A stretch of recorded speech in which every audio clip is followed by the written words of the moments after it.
नमस्कार दोस्तों, आपका स्वागत है अपने YouTube channel P for portfolio में। आज हम बात करने वाले हैं रोजरी बायोटेक के आईपीओ के बारे में। मार्केट में ये नया आईपीओ आया है, तो क्या हमें इसमें अप्लाई करना चाहिए या नहीं? अगर हमें करना चाहिए तो कितना लिस्टिंग गेन मिल सकता है, क्योंकि एसबीआई कार्ड्स में काफ़ी लोगों ने लिस्टिंग गेन के लिए अप्लाई किया था, लेकिन वहां पर हमें निराशा देखने को मिली है। तो क्या रोजरी बायोटेक में हमें तेज़ी देखने को मिलेगी या नहीं, उसके बारे में बात करेंगे। साथ ही साथ कंपनी कैसा परफॉर्म कर रही है, कंपनी किस सेक्टर में काम करती है, इन सब चीज़ों के बारे में जानेंगे।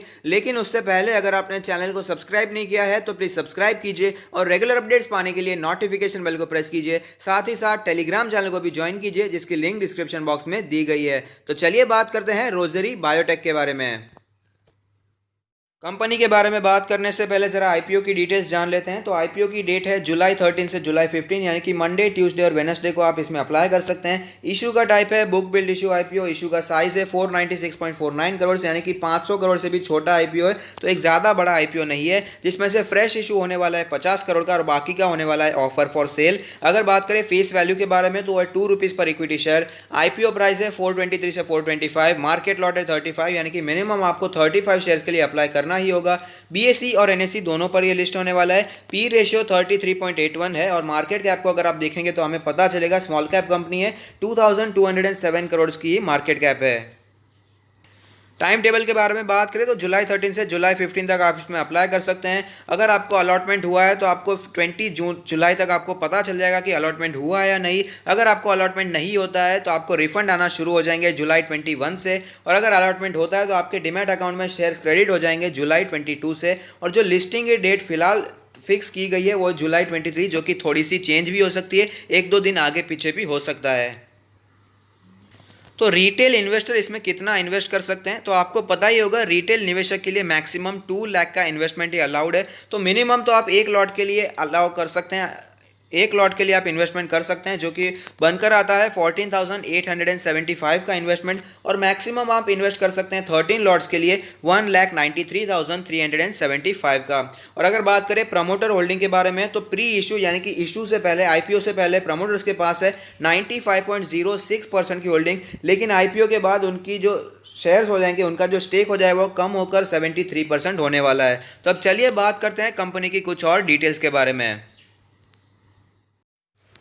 कंपनी के बारे में भी जान लेते हैं। तो हमने इशू डेट, प्राइस बैंड और आईपीओ साइज के बारे में तो बात कर ली है, लेकिन जो पर्पस है आईपीओ लाने का वो है रीपेमेंट ऑफ डेट, यानी कि कंपनी ने जो पहले से कर्जा लेकर रखा है उसे चुकाने के लिए कंपनी आईपीओ ला रही है। साथ ही साथ वर्किंग कैपिटल रिक्वायरमेंट्स और जनरल कॉर्पोरेट पर्पसेस के लिए भी।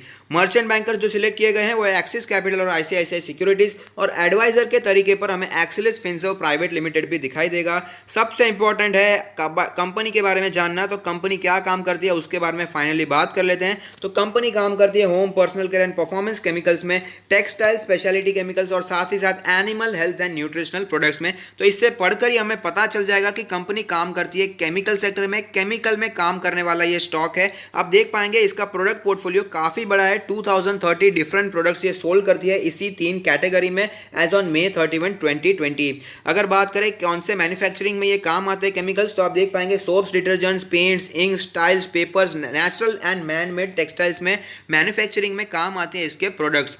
अगर बात करें इसके कस्टमर्स कौन है, तो आप देख पाएंगे HUL और IFB इंडस्ट्री और साथ ही साथ अरविंद लिमिटेड इसके सबसे बड़े कस्टमर्स है।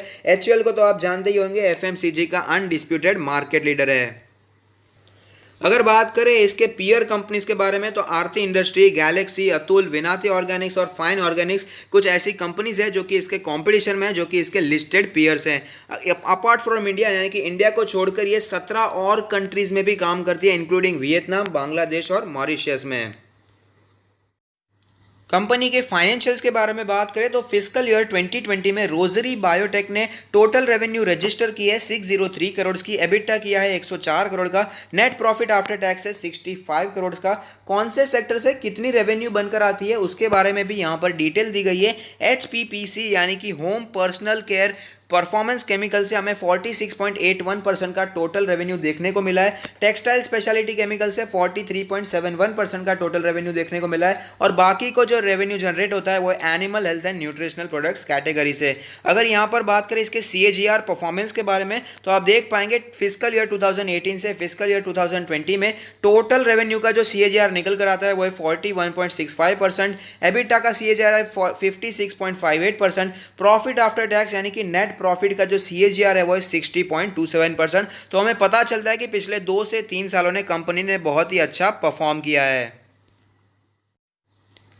प्रमोटर होल्डिंग के बारे में हमने बात कर ली है, लेकिन प्री IPO प्लेसमेंट्स यानी कि एंकर इन्वेस्टर्स ने कितना इन्वेस्ट किया है उसके बारे में बात कर लेते हैं। तो रोजरी बायोटेक ने कहा है कि उन्होंने एंकर इन्वेस्टर से 149 करोड़ रेज किए हैं, जहां पर नाम आते हैं Abu Dhabi investment authority, HDFC mutual fund, axis mutual fund, साथ ही साथ ICICI prudential mutual fund, SBI mutual fund, Sundaram mutual fund, HDFC life insurance company और गोल्डमैन सैक्स इंडिया। तो यहाँ पर दिग्गज म्यूचुअल फंड ने इसमें इन्वेस्ट किया है जो कि इस IPO को बूस्ट कर सकते हैं।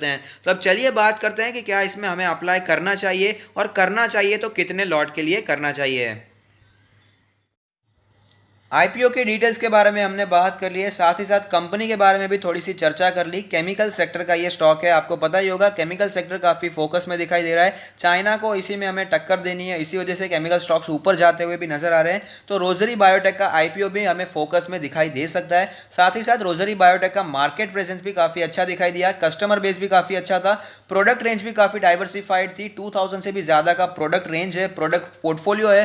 साथ ही साथ कंपनी अच्छा परफॉर्म कर रही है, CAGR ऊपर है, नेट प्रॉफिट बढ़ता जा रहा है, बिजनेस ग्रो कर रहा है। तो इसमें मुझे इन्वेस्ट करने में कोई भी प्रॉब्लम दिखाई नहीं देता है। और अगर बात करें लिस्टिंग गेन के बारे में तो ग्रे मार्केट में फिलहाल जो प्रीमियम चल रहा है वो 100 रुपए से 150 रुपए तक चल रहा है, यानी कि लिस्टिंग पर आपको 100 रुपए प्रीमियम देखने को मिल सकता है। तो जो लिस्टिंग गेन देखना चाहते हैं वो भी यहां पर अप्लाई कर सकते हैं। लेकिन मेरा मानना है लॉन्ग टर्म के लिए भी ये कोई ज्यादा बुरा स्टॉक नहीं है। लेकिन एक बात जो थोड़ी सी हमें ध्यान में रखनी चाहिए वो ये है कि एक छोटी सी कंपनी और पी रेशियो जो हमें देखने को मिला वो 33.81 है, थोड़ा सा यहां पर एक्सपेंसिव वैल्यूएशन दिखाई दे रहा है पी रेशियो में। तो वो बात को हमें ध्यान में रखकर इसमें अप्लाई करना चाहिए। आपकी मर्जी है, आप इसमें 1 लॉट करना चाहते हैं तो 1 लॉट कीजिए या 13 लॉट करना चाहिए। अब कौन से दिन पर अप्लाई करना चाहिए वो भी बहुत इंपॉर्टेंट है, पहले दिन पर ही अप्लाई कर दे या फिर लास्ट दिन का वेट करें। तो मेरा मानना है दूसरे दिन पर हमें अप्लाई करना चाहिए। अगर पहले दिन पर ये फुल्ली सब्सक्राइब हो जाता है तो नो डाउट हमें इसमें दूसरे दिन पर अप्लाई करना चाहिए। एटलीस्ट मैं तो यहां पर अप्लाई करने वाला हूं, बाकी डिसीजन आपका है, इसमें आपको अप्लाई करना है या नहीं करना है। लेकिन अगर आपको ये वीडियो पसंद आया है तो लाइक कीजिए, शेयर कीजिए, कमेंट कीजिए, सब्सक्राइब कीजिए और मुझे मोटिवेट कीजिए। Thank you, stay happy, happy investing.